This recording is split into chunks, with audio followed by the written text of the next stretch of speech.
ሰላም የህይወት ከሆኑ ነገሮች አንዱ እምነት ነው። በማንኛውም ቤተ እምነት ውስጥ ሆነ እምነት ያለው ሰው ተስፋ አይቆርጥም። አየህ ከአቅሙ በላይ የሆነ ነገር አልቻልኩትም፣ ይሄ ነገር በጣም ከበደኝ ያለውን ነገር ለአምላኩ ይተዋል። አንድ ሰው ይጸልያል ማለት ጸልየ ማለት ምንድነው? ከሱ በላይ የሆነ ነገር የሆነ የሚፈልገው የሚመኘው ሊያደርገው ያልቻለን ነገር ግን ማድረግ የሚፈልገውን ነገር ለአምላኩ ይነግረዋል። አምላኬ ሆይ ይሄ ነገር እንዲህ ማድረግ ፈልግ ነበር። በሰውነቱ ላይ ሊሆን ይችላል፣ በጤና ጉዳይ ሊሆን ይችላል፣ በኑሮ ጉዳይ ሊሆን ይችላል፣ በልማድ ጉዳይ ሊሆን ይችላል፣ በቤተሰብ ሁኔታ ሊሆን ይችላል። እግዚአብሔር ሆይ ይሄን ነገር አልቻልኩም፣ አላህ ሆይ ይሄን አልቻልኩም ብሎ ሰው እኔ ስለማልችል አንተ ይሄን ነገር አንተ ትችላለህ ብሎ ከነገረው በኋላ ሸክም ይቀደዋል። ከዛን ጊዜ ጀምሮ ኃላፊነቱ የእግዚአብሔር ነው። በመሰረቱ ሁሉም ጸሎቶች አይመለሱም። አንዳንድ ጸሎቶች አይመለሱም። ለምንድን ነው የማይመለሱት? እግዚአብሔር ያውቃል ለምን ያልተመለሰበት ምክንያት። ምናልባት በእኛ እይታና በእግዚአብሔር እይታ ለአንድ ነገር ያለን ትርጉም የተለያየ ሊሆን ስለሚችል በጣም በጽድቅ እንኳን ብንመላለስ የጸሎት ሰው ብንሆንም አንዳንድ ጸሎቶቻችን አይመለሱም። አለመመለሳቸው የእግዚአብሔርን ታማኝነት ትልቅነት አያጎለውም። ምናልባት እሱ የሚያውቅበት እሱ የሚያይበት መንገድ ስለማናውቅ ወይም ደግሞ ለዛ ነገር ዝግጁ ስላልሆንን እግዚአብሔር አይመልስልንም። እምነት ያለው ሰው ብዙ ጊዜ ተስፋ ላለመቁረጥ እና ለሚያጋጥሙት ፈተናዎች እና ተግዳሮቶች ሌላም ነገ እድል አለ ብሎ እንዲያስብ የሚያደርግ ጸጋን ያገኛል። ስለዚህ በማንኛውም እምነት ያለ ሰው ላይ አከብራለሁ።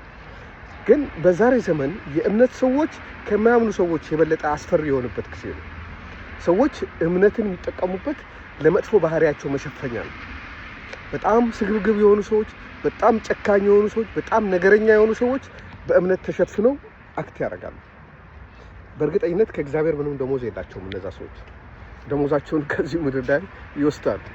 አንዳንዶች በእምነት ስም ያጭበረብራሉ። አንዳንዶች በእምነት ስም ይሰርቃሉ።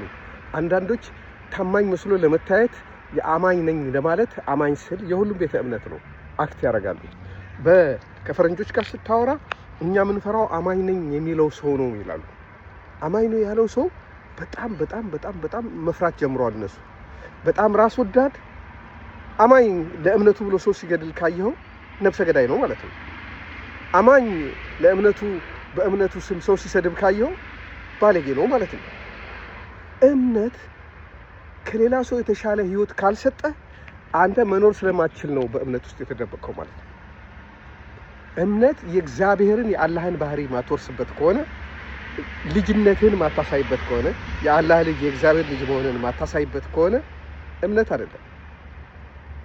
ገብጋባነት፣ ስስታም የሚባል በዓለም ላይ የመጨረሻ አማኝ የሆነ ሰው ታያለ። 5 ሳንቲም መስጠት የማይፈልግ ለአንተ ግን በጣም በጣም በጣም በጣም ቅዱስ ሰው መስሎ የሚታይ፣ ለተቸገረ ምንም ማይረዳ፣ ከራሱ ምንም እንዳያልፍ የሚጠብቅ፣ ትንሽ ስትነካው ቡ ሚል የሚቃጠል፣ እንደዛ ከሆነ አማኝ ነው ልትለው አችልም። እምነት ያስፈልጋል። ግን በዚህ ምድር ላይ እምነት ውስጥ የተደበቁ ሰዎች በጣም አደገኛ ሰዎች ናቸው። በጣም አደገኛ ሰዎች ናቸው። አገልጋይ ነን የሚሉ ሰዎች በጣም አደገኛ ሰዎች ናቸው። ሰልፊሾች፣ እኔን ሳይቀር ሚስቴን ማክበር አለባቸው የሚሉ በእግዚአብሔር ቤት ውስጥ በሁሉም ቤተ እምነት ነው። ግን ይሄ አንድ እምነት ምናምን ብሌም ለማድረግ አይደለም። ፈረንጆች ከእምነት እየሸሹ ያሉበት ነገር ዋንዱ ምንድነው? የእምነት መሪ የሚባሉና የእምነት ዋና የሚባሉ ሰዎች በጣም አጨርባሪና በጣም ሰልፊሽ በመሆናቸው ነው። ጣሊያኖች ምን ይላሉ መሰላችሁ? ገንዘብ አላግባብ ስታወጣ ካዩ ምን እንደሚታወቃል? ሳይ ፕሬቴ ይሉሃል። ቄስ ነው ወይ ይሉሃል። ቄስ እንዴት ምናምን?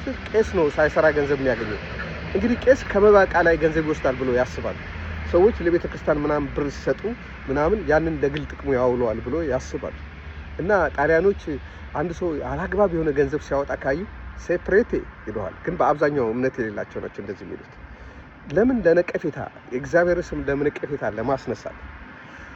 ጻድቅ መስለህ አክት አድርገህ በጣም ቤተክርስቲያን ተመላልሰህ በጣም መስጊድ ተመሳስለህ በቀን 10 ጊዜ ምናምን የእምነት ሰው መስለህ ታይተህ ፕራክቲካሊ ስትነካ ወይ የሆነ ነገር ሲወሰድብህ ከሌላ ሰው በላይ የምትጮህ ከሆነ እምነት ላይ ጥያቄ አለ። እምነት ጥሩ ነው፣ ለእርጋታ ጥሩ ነው፣ እግዚአብሔርን መፍራት ጥሩ ነው፣ አላህን መፍራት ጥሩ ነው። ግን በአላህና በእግዚአብሔር ሽፋን የምታረጉት ነገር የማይታይ አይመስላችሁ። ስላዳመጣችሁኝ አመሰግናለሁ። እግዚአብሔር ይስጥልኝ።